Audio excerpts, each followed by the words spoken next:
Shikues nderuar, ju përshëndesim, rikthyer sërish në TikTok ku do ndalemi ditën e sotme tek gjeopolitika, do të flasim për atë çka po ndodh tashmë në lindjen e mesme dhe zhvillimet e fundit ku presidenti amerikan Donald Trump ka refuzuar propozimet e paraqitura nga Irani në kuadër të negociatave mes të dyja vendeve, duke i cilësuar ato si të papranueshme. Por, sipas mediave ndërkombëtare, Teherani ka kërkuar heqjen e sanksioneve amerikane, përfundimin e luftës në të gjitha frontet, por më tej edhe garantimin e kontrollit iranian mbi ngushticën e Hormuzit. Kam të ftuar ditën e sotme në këtë pjesë të parë për diskutuar mbi këto zhvillime ekspertin e marrëdhënieve ndërkombëtare zotin Lutfi Bilali. Ju përshëndes kënaqësi.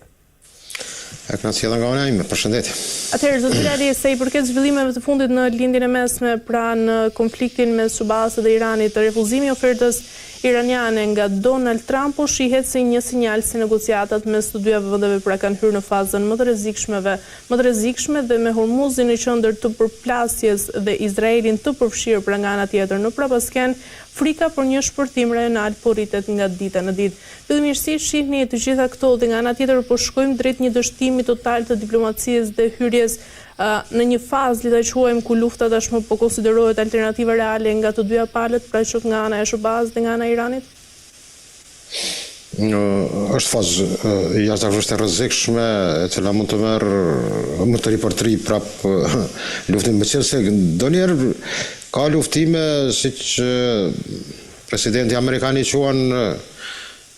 ato të javës së kaluar për fundjavës, të cilat ishin goditje sporadike në portet iraniane. Dhe të tregoj qartë që këto janë goditje të lehta. Do të kemi një situatë të tensionimit pastaj për të ardhur më ndoshta për të hapur rrugë, ta quaj kështu thojzat, një marrëveshje e cila mund të sillte rezultate. Kjo mund të jetë strategji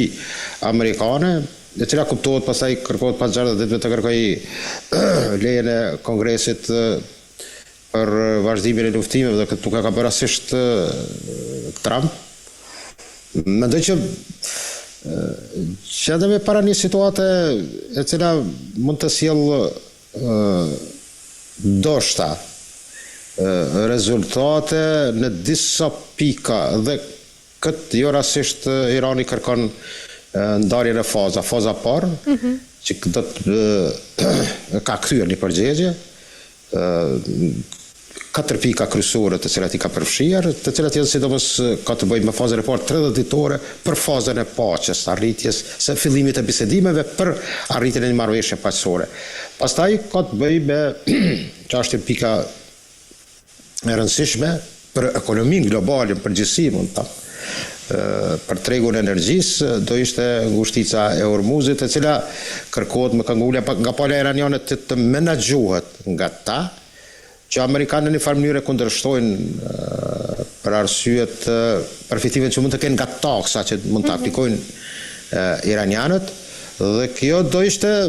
ndoshta pika kyçe e cila mund të arrihet një del apo një lloj marrëveshje për të gjetur një solucion. Për momentin mendoj që amerikanët kanë hyrë në fazën e tillë të cilën dëshirojnë të arrijnë sukses, të paraqisin opinionin amerikanë si sukses dhe të arrihet një tërheqje ngadalshme, ndoshta nga një pjesë, nga se ka zëra që edhe Katari, por edhe Kuwaiti, dhe besoj pastaj do vjen edhe Arabia Saudite për tërheqjen e trupave amerikane, bazave amerikane nga pjesa e vendeve të xhirit, por kjo fazë do ishte ndoshta faza më kritike, sepse përfundimisht do ta lironte Amerikën nga kjo pjesë e lindjes së mesme. E qartë, por zot Bilali, Irani nuk kërkon vetëm heqjen e sanksioneve, ashtu si thash, por edhe kontrollin strategjik mbi Hormuzin, por sigurisht edhe fundin e presionit amerikan. Mendoni se kërkesa e Iranit për kontroll mbi ngushticën e Hormuzit, pra është ajo vija e kuqe, ta quajmë që SBA nuk do ta pranojmë kurrë? Është thirr thuat. Të dy palët më duket që pas programit bërthamor, pika Hormuzit do jetë pika e humbjes apo fitores të tërë kësaj lufte. Dhe në këtë drejtim edhe që amerikanët dëshirojnë të kenë së paku të mos aplikot taks nga una iraniane, por Irani mendoj që ka jetike, sepse po që se humb kontrollin dhe menaxhimin e ngushtisës së Hormuzit, atëherë de facto ka pësuar shkatërrim të brenda, do thotë humbjet janë jashtëzakonisht të mëdha sa i përket infrastrukturës ushtarake, po flas, sidomos në ato gjenit kryesore,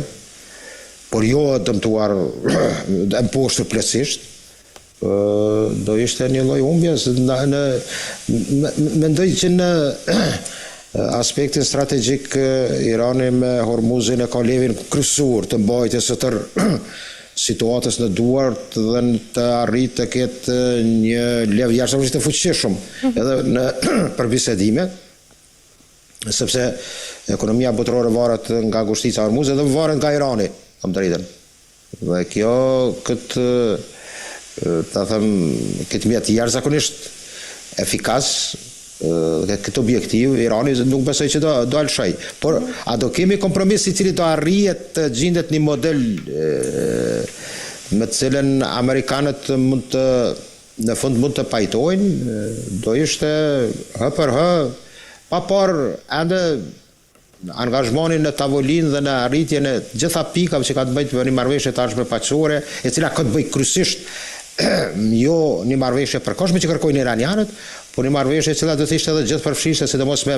përfshirjen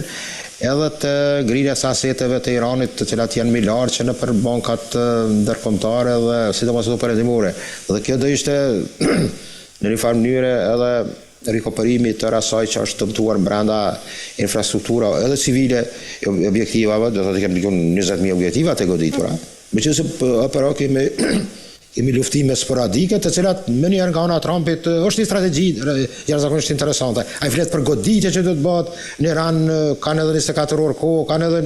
7 ditë kohë, dhe pastaj po mrena asaj dite flet që jemi afër një marrëveshje paqësore. E qartë. Zoti Bilali, nëse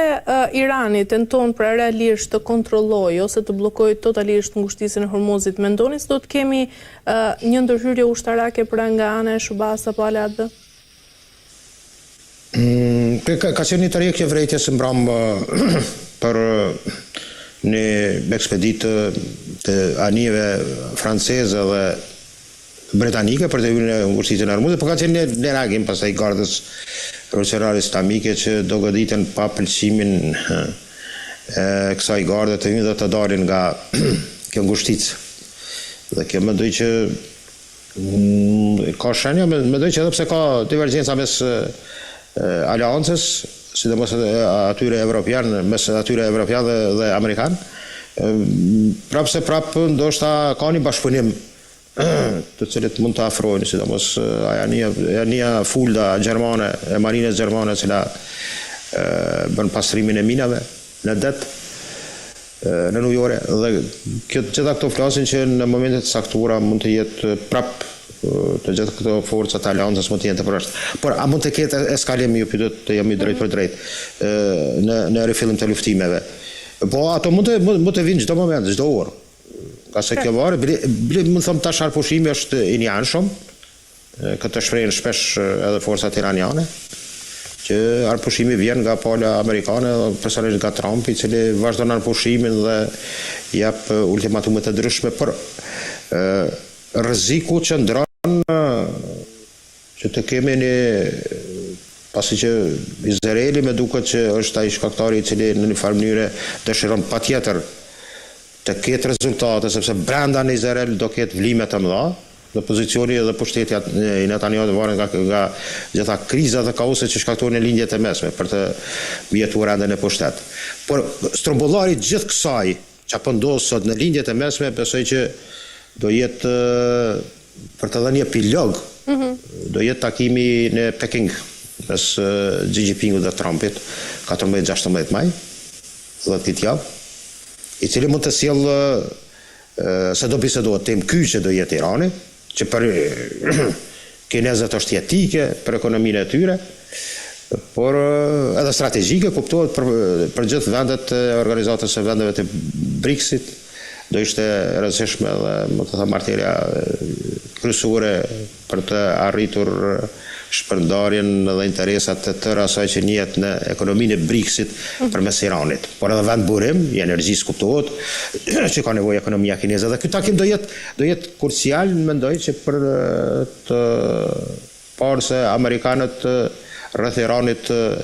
duhet të kenë vijën e ndarje sepse është interes e kinez dhe rus dhe kjo do jetë një farë mund të them një farë ndarje e re e hartës gjeopolitikës jo vetëm në lindjet e mesme. Zot Bilali, nga ana tjetër, Donald Trump e quajti reagimin iranian tjetërsisht të papranueshëm, ndërsa me njëherë më pas zhvilloi edhe një bisedë pra me Benjamin Netanyahu dhe sigurisht kjo ka shtuar dyshimet për një koordinim të ri prames së bazës Izraelit ndaj Teheranit. Sa i madh është gjithë ndikimi i Izraelit në qëndrimin e Trump dhe Iranit tashmë? Po sigurisht, më nuk është ndonjë sekret, fshehtësi që Izraeli është, mund të thuhet, shtys vitër këtij aktiviteti që ndërmor dhe që ndërmirën në lindjet e mesme. Besoj që korrespondencat mes Trumpit dhe Netanyahut është mësuri e përditshme. Po ashtu edhe komandave të tyre ushtarake të cilat kooperojnë. Dhe Izraeli është i fokusuar momentalisht me Libanin, sidomos në jugun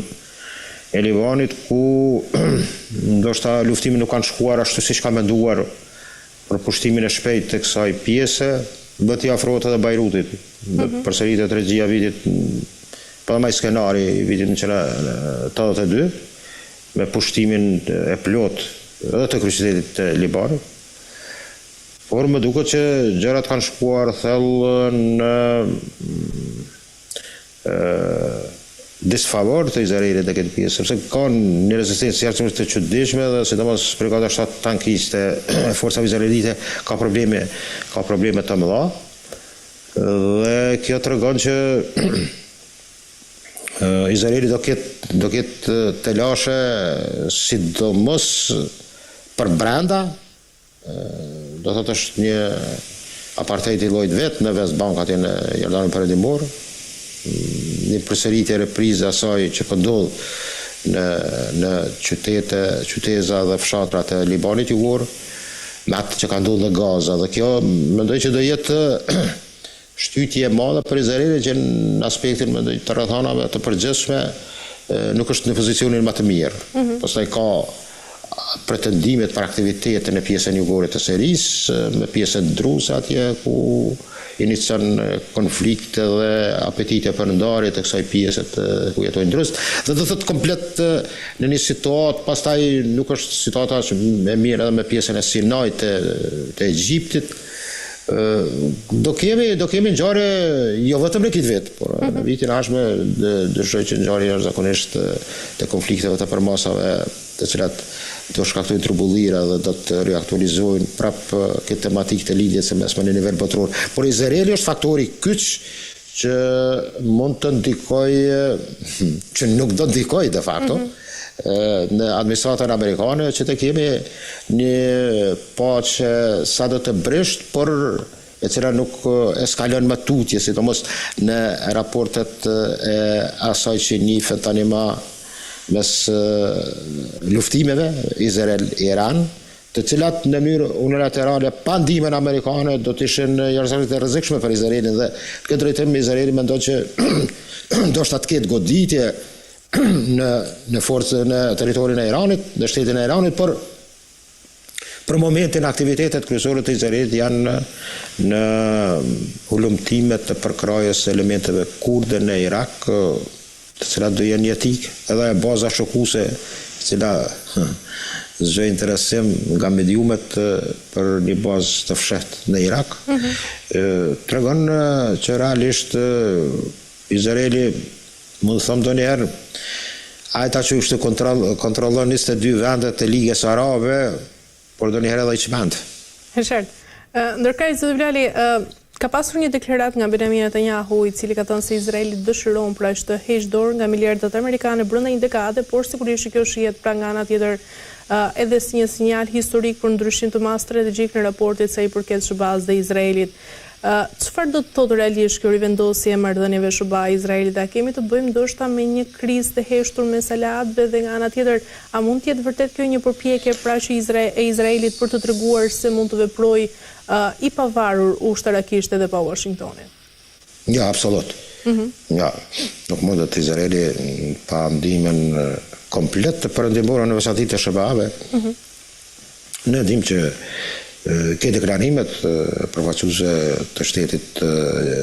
gjerman kur kërkojnë çështje etike, mbrojtja e Izraelit dhe në këtë pikë se për edhe ekzistencës së Izraelit. Do të poshtë britanikët, francezët janë garantuesit kryesor, por pandimen ushtarake dhe mund të thonë çdo inovacioni të teknologjisë ushtarake që prodhohet në Shëba, do thotë de facto është në shërbim hyn paralelisht në forcat amerikane dhe forcat izraelite, dhe kjo është pastaj kupton ndihmat administrative në aspektin militarist. Mendoj që po është një problematik tjetër me cilën mendoj që kjo do ndodh dhe kjo do jetë negative për Izraelin. Një vedisim i përfaqësuesve të dhomave, qoftë Senat dhe Kongres, të cilët me duket që do kenë një vizion ndryshe nga ai që kemi, ose spaku do rritet numri i kongresëve senatorëve në Amerikë që do kërkojnë me këmbguljen që ndaj Izraelit të vënë në pa raporte dhe marrëdhënie të ridefinuara. Mirë po, kjo nuk varet ekskluziv nga këta përfaqësues, po varet se kush vjen në krye të administratës amerikane. Do të thotë historikisht mund të them që nga themelimi i shtetit amerikan, 250 vite, të gjithë presidentët kanë qenë në një farë mënyre pak a shumë në vit të njëjtë, të i çështjes së shtetit të Izraelit, sepse kemë dallime mes asaj orientimit ose qëllime për ndihmë të hebrejve dhe shtetit i cili informon në vitin 1948. Dhe këtë drejtim mendoj që diçka ka pasur në këtë regji presidenti Kennedy, i cili ka kërkuar që të ketë një balans sa i përket ndoshta edhe raporteve arabo-izraelite që Amerika të mbojë një qendrim të tillë. Por për momentin mendoj që nuk vihet në pyetje bashkëpunimi, përkraja dhe involvimi në cilin edhe në vetë brenda strukturave të shtetit amerikan ka edhe lobi, por mendoj që edhe shërbimet izraelite të cilët ose shërbimi i tyre kyç për operacioni jashtëvendit Mossad që ka një ndikim jashtëzakonisht të madh, por mendoj që në përgjithësi strategjia e përbashkët bilëbiri kemi deklaratat edhe të zëdhënësës së shtëpisë së bashkuar, do thotë që Amerika në themelet e tij është judo-kristian ose kristiane judo, të këtë që judaik, vani. Dhe kjo do thotë shpreh tendencën që në politikën amerikane do kemi edhe në të ardhmen një dominim më të tjeshëm të lobit dhe interesave izraelite. A mund të vi momenti, zotë Bilali, kur Izraeli të mos ketë më atë cekun e bardhë të shuajnë pra politik dhe ushtarak nga ana e Washingtonit?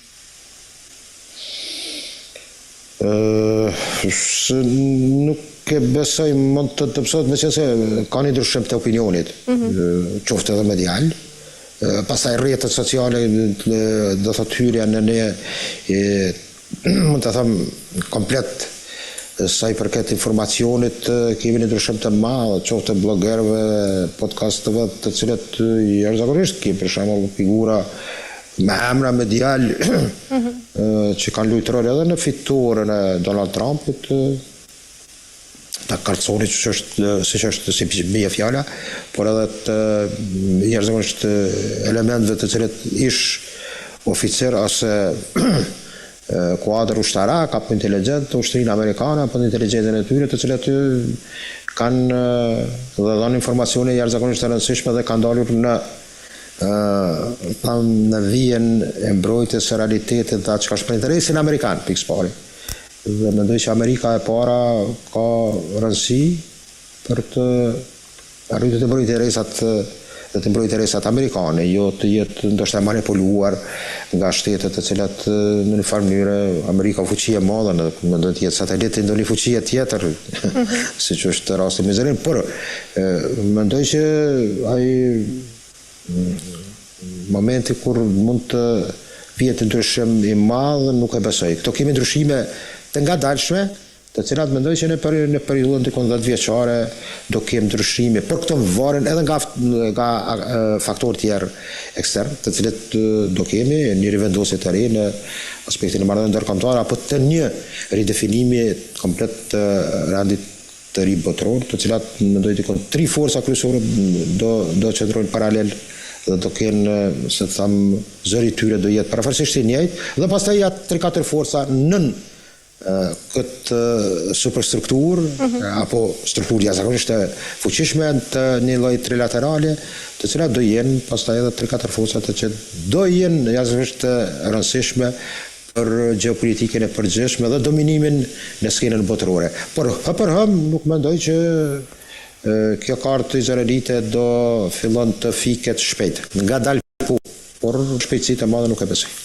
Në fakt, zot Bilali, deklarata nga ana e Izraelit ku thuhet se lufta nuk ka mbaruar për sa kohë Irani ka uranium të pasuruar, tregon nga njëra anë se Tel Avivi e konsideron pra ende të hapur frontin iranian. Mendoni se në këtë pikë po përgatit tashmë Izraeli terrenin diplomatik për një operacion të ri kundër programit bërthamor të Iranit? Po, në Izrael kemi fragmentime të shumta, nuk është një situatë tamam ndoshta në pajtimit e plot sa i përket luftës me Iranin apo rifillimit të goditit nga ana e IDF-it izraelit në Iran. Izraeli ka brenda një strategjie e cila tenton që të jetë forca kryesore në region dhe mundësisht të dobësoj aktorët kyç, siç është momentalisht Irani, por edhe Turqia në të ardhmen. Sa i përket Iranit, më duket që Izraeli do të kërkon të ketë më tepër aktivitete të kështu të informacionit të arritjes së zhvillimit të aleancave me element për brenda dhe jashtë Iranit, nga se në ballafaqim të drejt për drejt me duket që është problematike të del fitus Izraeli nga zhvillimi i sistemit i programit të raketave ballistike iraniane, të cilat ma janë, mund të them, një lloj fuqie që ka përcjell në regionin. Jashtëzakonisht efikase edhe në këtë drejtim Izraeli, sepse kuptohet është një territor i vogël, pa llogaritur territoret që janë të okupuara palestineze, dikon 20-21.000 kilometër katror përfshin, dhe është jashtëzakonisht të rrezikuar nga ky potencial dhe gravimi i cili mund të bëhet nga operacionet e raketave iraniane. Dhe Izraeli do të tentojë që ndoshta me çështjen e uraniumit rrezikun që paraqet Irani, meqense do thotë një rrezik të tillë paraqet edhe Izraeli, sepse nuk ka ende nuk deklaron që është vend me koka bërthamore dhe nuk lën kurrë inspeksimit të organizatave ndërkombëtare që merren me energjinë atomike. Apo nuk është nënshkrues mosparapjes së armë bërthamore, ka refuzuar këtë disa herë. Dhe kjo tregon që besoj që Amerika në këtë drejtim do luante një rol të madh. Dhe të kërkonte që nga Izraeli të kërkojë që të pranojë që është vend që posedon koka bërthamore, dhe kjo nuk bëhet pa qëllim, them drejtën. Sepse atëherë realisht mund të kemi edhe forca tjera në linjët e mesme që do kërkonin që në mënyrë publike kur deklarohet Izraeli, atëherë duhet edhe Turqia, Arabia Saudita apo Egjipti, Irani po si po, mund të jenë pastaj zotrues të këtyre kokave bërthamore. Por për momentin mendoj që Izraeli tenton që përmes propagandës dhe ndihmës që mund të japet suportit nga forcat perëndimore në aspektin diplomatik të arrijë një bindje, të krijojë një bindje të tillë që është e pamundshme pa ardhur deri te një konflikt i ri, por mendoj se kësaj radhe do jetë më ndryshe, sepse do ketë të lashet e veta Izraeli. Po shifet që me Iranin në aspektin e kualitetit, sidomos në kuptohet, Izraeli në aviacion është larg Iranit, por në sistemin e raketave hipersonike apo sistemit balistik të raketave iraniane, Irani shifet që është në gjendje të godas kurdo dhe kudo. E qartë. Mirë, zoti Blali, për ta mbyllur pyetja fundit, cilat shihni skenarët më të rrezikshëm pra në vijim nëse këto negociata do të kemi një shembull të plot pra të negociatave në ditët apo edhe në javët në vazhdim? Mendoj që do kemi edhe për ndoshta deri ka mesi i verës tensionimet të tilla. Pastaj do vim deri te situatat kur sepse do kem goditje të tilla të cilat mund të jenë sporadike, goditje pastaj atë forma të kontrollit të anijeve dhe kuptohet ta qofsh të konfiskimit të atij materialit të brendshëm të teknikës së këtyre tankerëve dhe pastaj ose involvimi ndonjëherë edhe i goditjes së tyre, hapjes së zjarrit dhe shkaktimit të dëmeve të këtyre tankerëve. Por për momentin kemi një situatë ku amerikanët dëshirojnë të krijojnë një lloj bllokade për ekonominë e Iranit, e cila de facto kthehet në ekonomi në bllokim për shkak të atyre porteve. Kuptuar ku mushen tankerët dhe pastaj eksportojnë naftën iraniane. Por kjo do ishte një rrezik shumë i madh për gjithë ekonominë globale. Mund të goditet Irani, sepse shërbimet inteligjente amerikane kanë thënë që mund të qëndrojë kështu në këtë formë, të qëndrojë edhe 4-5 muaj. Do të thotë edhe një kohë që realisht është matje të testit e tyre, sepse ata dihet është temë ndryshe që tentojnë përmes tokës dhe detit Kaspik atje të arrin që të transportojnë pastaj naftën iraniane nga përmes Rusisë dhe vendeve aziatike për në Kinë, apo të hapja një pipelinit të ri përmes Afganistanit dhe Pakistan. Kjo ide do ndihet edhe kineze dhe do thotë për kjo do në kohë. Por mendoj që situata e tillë e tensionuar varet shumë edhe nga zhvillime tjera që mund të ketë aktorët kyç, siç thash, takimin e Peking, pastaj raportet dhe ajo që do arrin qoftë edhe përmes telefonatave, Trump-Putin, por edhe Erdogani me Trumpin mund të jenë momente të cilat mund të ndikojnë që të vijë deri te një marrëveshje e cila sadokudo i nevojitet amerikanëve për zgjedhjet e mes vitit, mes muajit i cili do jetë në nëntor, mes zgjedhjeve që do zhvillohen në nëntor, por edhe iranianëve të paraqesin nga ana tjetër që ishin vendi i parë që në një farë mënyrë krijuan një lloj Vietnami të ri për amerikanët. Do thotë do kemi pastaj në propagandën dhe analizat në cilat mund të merren të dyja polet fitore, por në një farë mënyrë mund të jetë edhe shkurje ndoshta edhe ndonjë figure e cila mund të hub zgjedhjet me luftën në lindjen apo konfliktin në lindjet e mesme. Mirë, zoti Blali, kemi arritur në fund, ju falenderoj për çdo informacion. Ishte kënaqësi. Atëse edhe nga ana ime. Faleminderit. Dhe mirë. Mirë, shikues të nderuar, kemi arritur në fund të kësaj pjese të parë, rikthehemi në pjesën e dytë pas pak për të ndalur sërish tek lindja e mesme.